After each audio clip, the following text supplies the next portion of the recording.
Welcome to quickly updating Power BI models using the Chill ETL Excel add-in. The Chill ETL Excel add-in is a part of the Chill ETL Azure Data Factory framework.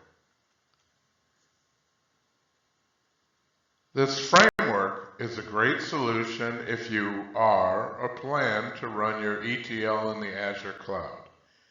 It is completely metadata driven. One of the components of this framework is this Excel add-in. It is the tool in the framework to quickly update the metadata. There is a separate video which is a demo of the Chill ETL framework. The add-in is also a sort of Swiss Army knife for ETL projects. It is a SQL generator and also a way to quickly update Power BI models from Excel. In this presentation, we're going to look at how we can update Power BI models from Excel. Here are the features of the add-in with respect to Power BI. You could connect to a Power BI model and have it load the metadata from that model into an Excel sheet. This includes the table name, field names, descriptions, measures, measure expressions.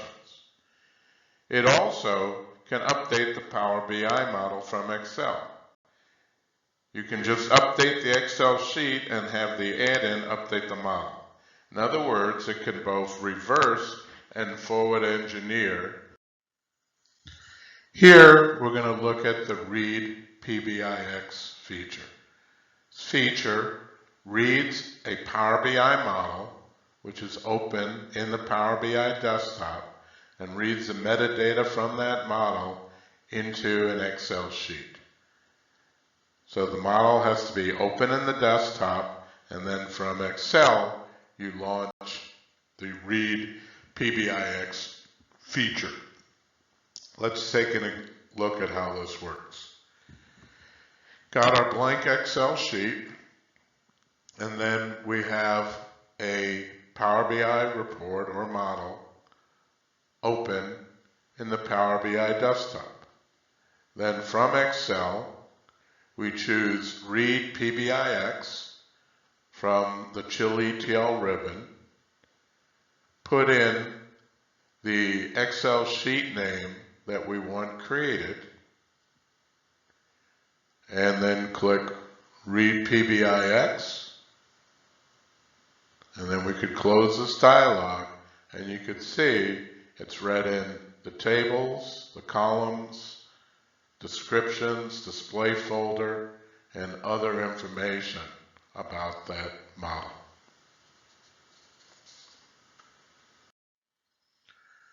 The next thing we're going to look at is how we could update this spreadsheet with changes that we want made to the Power BI model, and then we'll use Chill ETL to update the model. A couple of changes we're going to make is the measure that we have highlighted right now, sales, is right now summing the field total due. Let's say that's wrong. Let's say it should sum the subtotal field. So that's one change we'll make. Another change we'll make is our dates right now are formatting the way they appear in this little dialog. We want to just change that to MMDDYY. You'll notice the lead time is the only field that has a description. We're going to go ahead and add a description for our sales field as well. And then lead time, the default summarization is sum, which doesn't make sense. We'd rather it be an average. So we're going to make those changes also. So we're going to use this update PBIX feature. And it works kind of the same way as the read. The Power BI desktop must have the model open. And from Excel, the difference is you would go into the Chill ETL ribbon and choose Update PBIX. Let's see how that works. Here's our Excel spreadsheet. And you could see we changed the formatting for that date column. We actually copied that down to the other date fields. We changed the default summarization for lead time to average. We changed our expression for sales, changed the formatting, and put a description in there for sales as well. So now we're going to go into our ribbon, choose Update PBIX. Again, that model is open in the desktop. Make that change, and now we'll jump over to the desktop and see if the changes were made. So we'll go look under Sales. You'll notice there's now a description for sales, and if you look where measure expressions are, it actually changed that formula to sum of subtotal, which was the change we made in the spreadsheet. If we go over to details here, you'll see our dates are now formatted the way we want. And then also, if you recall, we changed our default summarization for lead time. Let's see how that works. Go ahead and add a card to this report, and then go ahead and drag lead time. And what you'll see now is instead of summing it, it defaulted to average. So all those changes made in Excel now were applied to this model. Now that we've shown you how you can use this add-in to read the metadata out of a Power BI model into Excel, change the metadata in Excel, and then update the model from that metadata, we want to finish with a couple of tips. One tip is in your Power BI model, we suggest you add measures to better support the Power BI Analyze in Excel feature. This feature connects an Excel pivot table to the Power BI data model that's sitting in the Power BI service. Let's see how this works. In the Power BI service, you click on the data set, choose Analyze in Excel. We'll give you a spreadsheet to open up. You open the spreadsheet, and now you have a pivot table connected directly to the data set. So for instance, our data set had sales in it as a measure, and now we could just pivot sales by sales territory and maybe grab month, and we've quickly created a pivot table. You'll notice though, the only measure we have is sales, when we had subtotal and lead time, and those fields are not showing. What happens is only measures are available for summarizing in this feature. Now you'll find the accountant types, financial types will really appreciate this Analyze in Excel feature, but clearly they're going to want access to all the measures. So here's the approach we take. Since a measure can't have the same name as a field, for fields we're going to summarize, we take the field, start it with the name with an underscore, so we could create the measure with the appropriate name.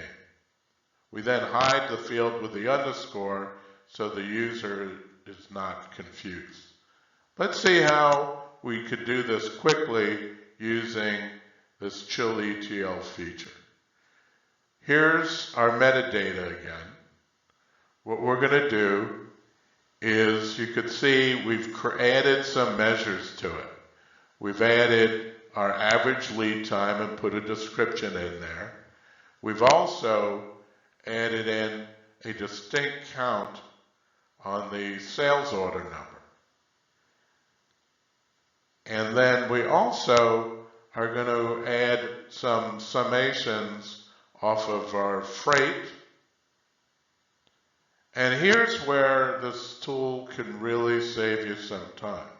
you'll notice our expression for freight is actually an Excel formula that's built off of the column name. So given that, we could simply copy that row down and quickly create the measure that we need for tax amount and total due. Then we go ahead and use the add-in to update the model. And you'll see now that we have our freight, our tax amount, our total due created in this model.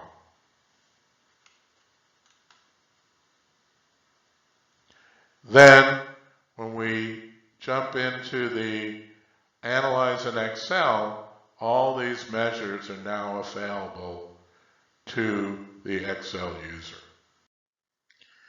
Here's another tip, and don't worry, this is the last one.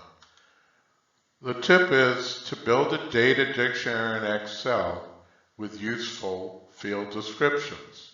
Then you use this Chill ETL Excel add-in to update Power BI with these descriptions. So the question is, where are these useful descriptions going to come from? Not developers.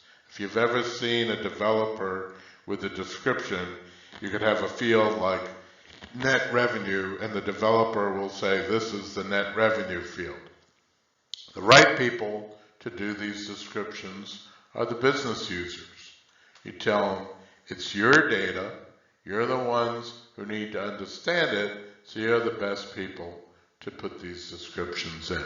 Since we have it in an Excel format, it's pretty easy to send this Excel sheet over to the appropriate business user, have them type the descriptions in, send them back to you, and then you could update the Power BI model from that sheet.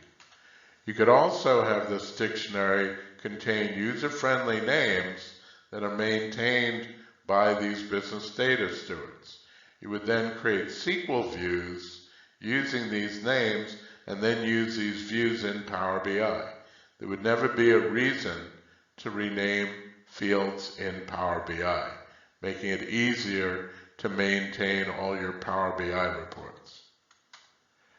The Chill ETL Excel tool actually has a way to automatically create views from the data dictionary. Remember, it's kind of the Swiss Army knife for your ETL project. We cover how to create SQL views from a data dictionary in Excel in a different video. Thank you for your time. If you have any questions, please email us at info@clouddatasolutions.